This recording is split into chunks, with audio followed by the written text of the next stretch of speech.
ఒరే ఇదేంద్రదా అని అనుకుంటున్నారా? పెప్పర్ చికెన్ ఫ్రై అండి. ఇది ప్రాసెస్ డీటెయిల్గా చూపిస్తాను.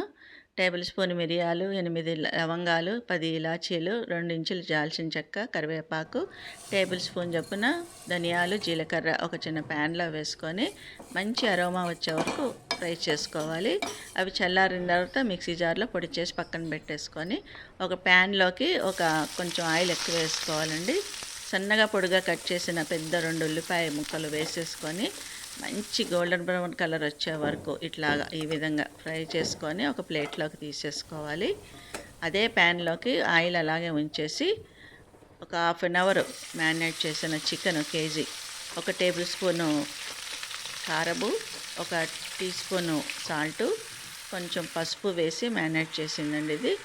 ఇది వాటర్ అంతా పోయే వరకు ఉడికించుకోవాలి. వాటర్ అంతా డ్రై అయిన తర్వాత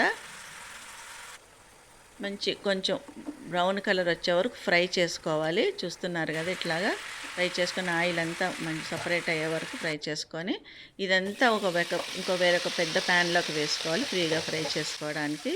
ఇప్పుడు ఇందులో వేసాక కూడా ఇంకొక 5 మినిట్స్ ఫ్రై చేసుకోవాలి, కొంచెం డ్రై అయ్యే వరకు.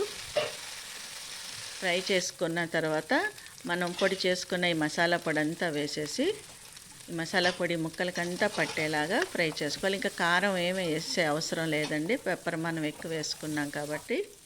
ఇప్పుడు 1 టీ స్పూను సాల్ట్ వేస్తున్నాను, మీకు కావాలంటే కొంచెం ఎక్కువ వేసుకోవచ్చు. ఇప్పుడు ఇంకో 2 నిమిషాలు ఫ్రై చేసుకొని అల్లం వెల్లిపాయ పేస్ట్ కూడా 1 టేబుల్ స్పూన్ వేసుకొని ఇదంతా బాగా ముక్కలకు పట్టేలాగా మనం మసాలా వేసుకున్నప్పుడు కూడా వేసేసుకోవచ్చు. ఇది ఇంకొక 3-4 మినిట్స్ ఫ్రై చేసుకొని పచ్చిమిర్చి చీలికలు, కరివేపాకు వేసి మనం ఫ్రైడ్ ఆనియన్స్ కూడా వేసేసి బాగా మిక్స్ చేసుకుంటూ ఇంకొక 5 మినిట్స్ ఫ్రై చేసుకోవాలి. మొత్తం ప్రాసెస్ అంతా మనకి ఒక 1 అవర్ పడుతుందండి. ఇది కొత్తిమీర వేసేసుకుంటే పెప్పర్ చికెన్ ఫ్రై రెడీ అండి. చాలా చాలా బాగుంటుంది.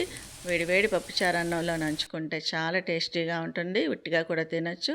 మీరు తప్పకుండా ట్రై చేయండి, లైక్ చేయండి.